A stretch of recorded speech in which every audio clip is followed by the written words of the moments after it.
How women test you and how to handle it. Female Psychology episode number 1. Most men have no idea that women will regularly test them. Let's say you're on a date with a woman and she looks at you and she says, "You know that gingers don't have souls, right?" And then you say, "No, gingers have souls. We really do have souls. That's not fair." And you get all upset and you're trying to justify your own point. You're trying to explain yourself. It weakens your position because it makes you come across as insecure. Instead, you can simply look at her and say, "Yeah, and I'm going to come to date yours as well later on tonight." You always want to accept and amplify the premise. This is a silly little example. The gingerness relates to very few fortunate individuals of society, but whenever she gives you a little playful test, accept and amplify the premise and you'll come across way more confident.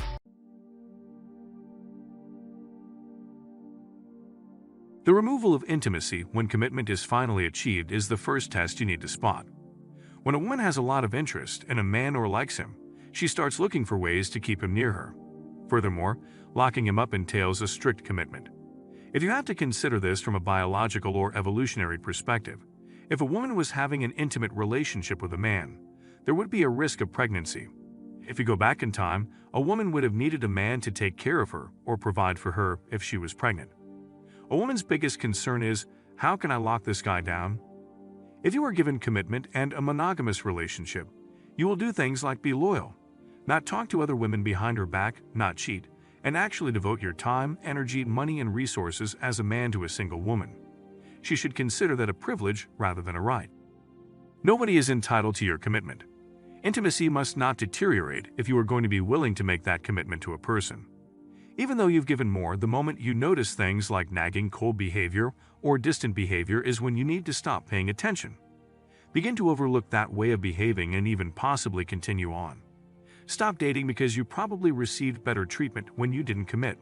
Number 2, women who try to change your life by invading it. Despite the fact that you were not at all like that when you first met, when she was extremely attracted to you and had intimate relationships with you. Here's an illustration of what I mean. I've seen a lot of guys who are so focused on their masculinity that even those who would like to make fun of them are turned away. Even though it might seem strange, if you're a true solid dude, you have to do a lot of harm to the world. You probably have dreams, goals, and a vision right now, and you probably try to be the most attractive version of yourself. You want to make sure you have time to go to the gym, learn new skills, and have a strong brotherhood with other guys. All of those things are important. Those were the qualities that initially made you extremely appealing to the girl. You can expect a lot of women to attempt to invade your lifestyle and alter you as soon as they gain your commitment or enter your life. You'll suddenly start going to events you don't care about, family events you don't care about, and doing XYZ with her and her friends every Wednesday through Friday after work instead of going to the gym and getting big shoulders like you used to. Take it as a test as soon as you notice that something is trying to change you. You learn to stand your ground and say no. This indicates that you are living your life and lifestyle entirely on your terms. There are numerous pretty girls all over the world. Take a look online right now. Every girl has a figure, adorable blonde hair, and white teeth. There are numerous of these women in the world. However, there aren't many men who are masculine, understand attractiveness, and actually moving in the right direction in their lives. Men of high value are hard to come by. They are a scant asset today. The reason is that society has weakened and softened many men. It could be because they are not exercising or because they are eating unhealthy food. However, if you're a high-value man, you're hard to find. You must carry yourself with swagger and confidence at all times. Don't let anyone take that away from you. That not too far off is your spine, your meat and potatoes to genuine dating request. Your confidence will never be taken away from you if you carry yourself as a high-value individual, have swag, and have confidence deeply ingrained in you. Because that's what women are really drawn to, you need to ensure that you feel adequate and that you have self-centered confidence. The third way to make you less attractive is to make you feel more at ease. This resembles the kiss of death.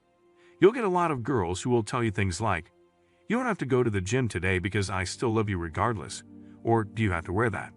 If you make time for yourself and take care of yourself. Instead, how about this? If you are committed to a girl, they will try to make you less attractive. They want to make it less stressful for her to compete, which also makes you more approachable. The subsequent you lose that edge, and you lose that allure. Her eyes are currently meandering for the next person that really has it. Most of the time, the guy who has it doesn't really care about any of the girls he's seeing. Make no mistake then, you must cross your I's and cross your T's if you want a long-term relationship with a woman and true commitment. Because of this, for a lot of guys, it's better to just not do that at all. Let that sink in if you don't want to deal with the tests and the crap. The male friend test is the fourth test. If you're dating a girl and taking her out on a lot of dates and having intimacy with her, but she wants to justify and say things like, "Oh, if I talk to 20 other guys, it's okay," don't accept that she wants a lot of male friends and male companions outside of you. They're just friends of mine. Don't make a commitment to her. It does not work that way. You only get rid of your competition anxiety from before. Because you have now committed, you make yourself attainable.